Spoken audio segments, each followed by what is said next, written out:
What's up, guys? All right, Dave Van Auken here. Yeah, dude, I used to do this so much back in the day, more often, and I want to bring it back. I got an idea. I got to take.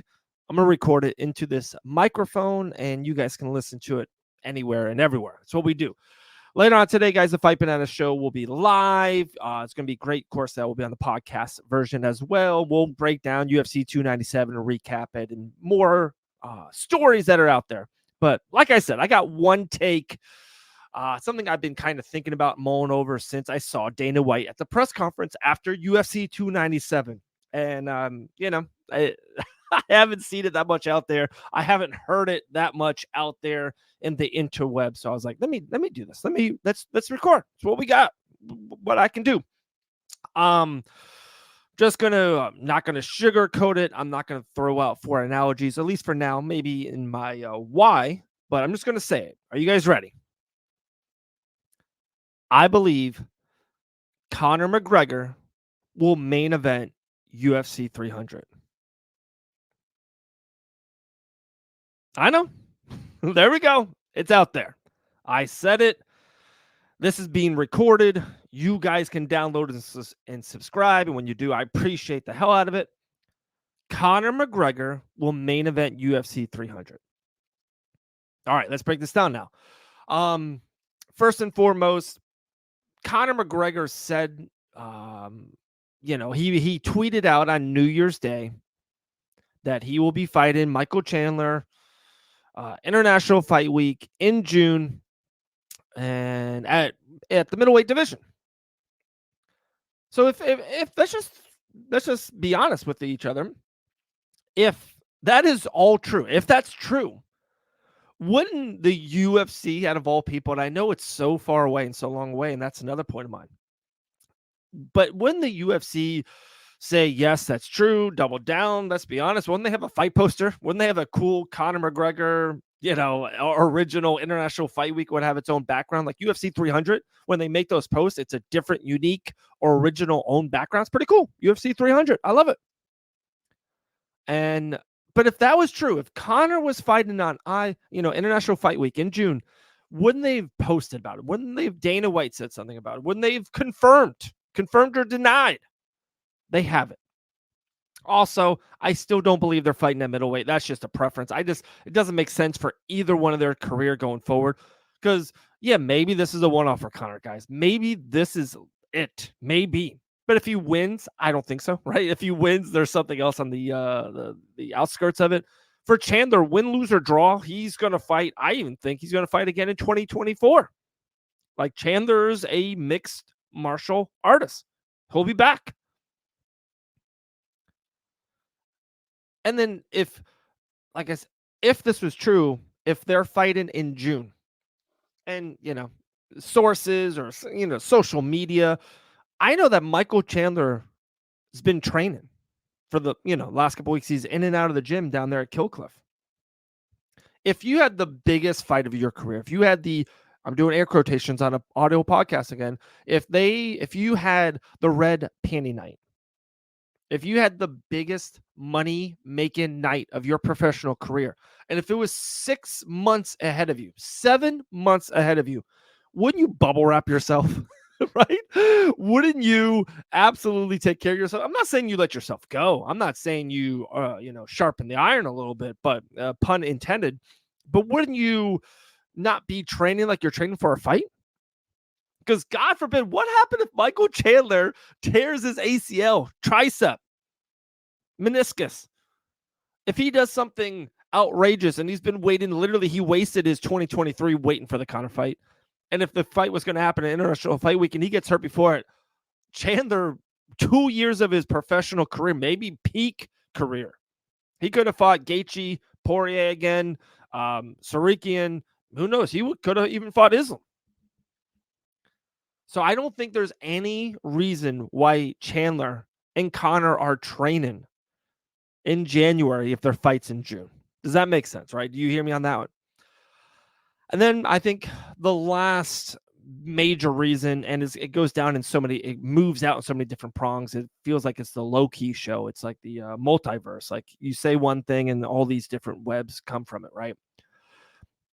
it, Dana White has been so prominent about how big UFC 300 is and how historic this fight card's going to be. I've never seen anything of it. I've talked with all my buddies about it. I've never seen that. I don't think UFC has ever done a fight card where they literally announce the prelims first and then all other fights first and maybe a main card fight first and then the main event. It's always, guys, we know UFC 297 was Strickland Duplessis. We know UFC 298, right, was Topuria and Volkanovski. Like, we know the main events. Like, we figure out the main events first, and then everything comes after.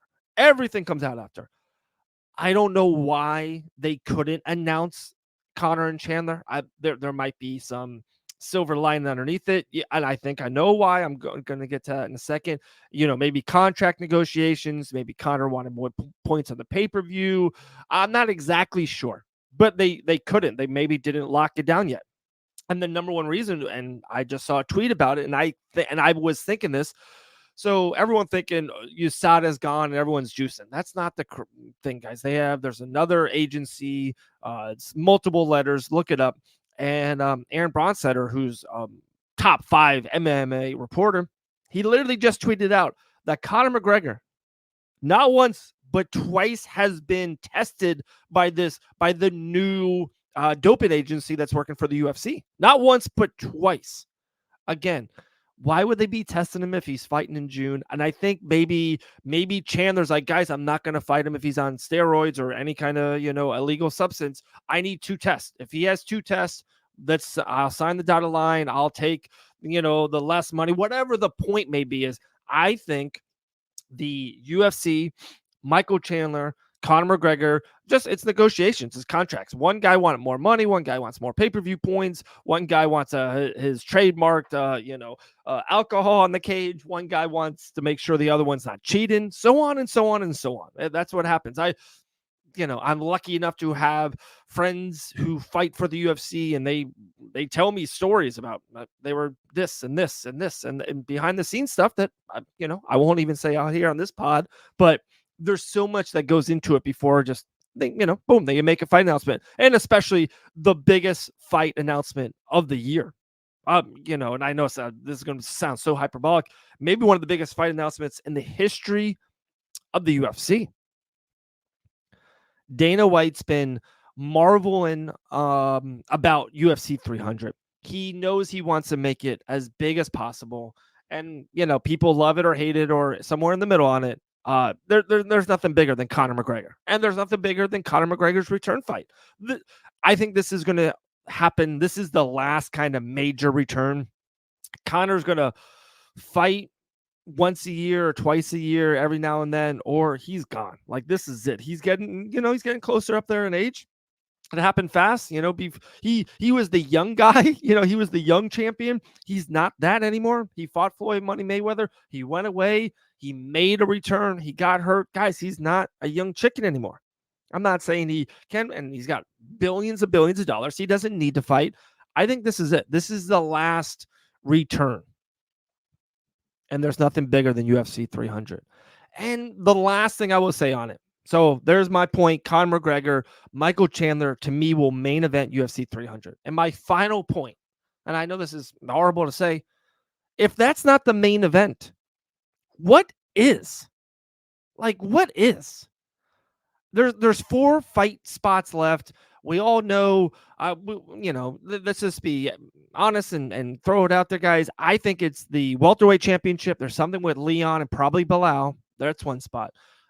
I think they kind of want the middleweight championship on the line. Duplessis versus Izzy, Duplessis versus Strickland 2 in a rematch. That can happen. But is that main eventing? Like, you just main evented that against 297, or you main evented that again against 300? I think Piera's fighting on this card. Alex Piera. Is it light heavyweight against Megamon Ankalaev? Is Ankalaev going to main event the biggest show in the history of the sport? Like, I don't think so. Even Piera and Aspinall, like, is the main event the headliner of UFC 300 for an interim championship? Like, all those fights are great. All those fights are awesome on the card. Any direction you want to go with it, Piera and Ankalaev, Piera and Aspinall, Izzy versus Chimaev, Izzy versus Duplessis Strickland, Leon Bilal, Leon Shavkat. All those fights are awesome. like really high level fights. They can main event UFC 301, or they can absolutely be on the main card of UFC 300. But none of those fights, in my honest opinion, none of those fights are headlining UFC 300. There you go. It's out there. It's recorded. I believe Conor McGregor will headline UFC 300. All right, guys, download, subscribe. You know what to do. Appreciate it. Share the link. Share with your friends. Share with your enemies. I appreciate you guys. Dave Van Auken, Fight Bananas. We'll come back. We'll have another podcast later on today. Talk to you guys later.